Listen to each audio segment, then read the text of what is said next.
Hey everyone, I am Bryce, and today I am going to explain to you how to get templates for Reels on Instagram.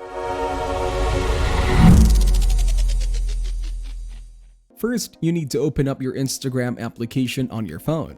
After that, navigate to the Reels tab. Next, tap on the plus icon at the bottom of the screen to create a new post. Then select Reel from the options given at the bottom of your page. After that, tap on the templates at the top right. Next, browse through the available templates. You can also scroll vertically to see more options here. Another way to access templates in Instagram Reels is simply to swipe through your Reels until you find one labeled Use Template. Then, tap on the three dots icon to save it. Now to access your saved templates later, navigate to your profile. After that, tap on the three bars at the top right. Next, tap on the Save option in this window. After that, go to All Posts. These are all the posts that you have saved. After clicking on the saved reel, you can easily use the template. This provides a convenient method for accessing it later on.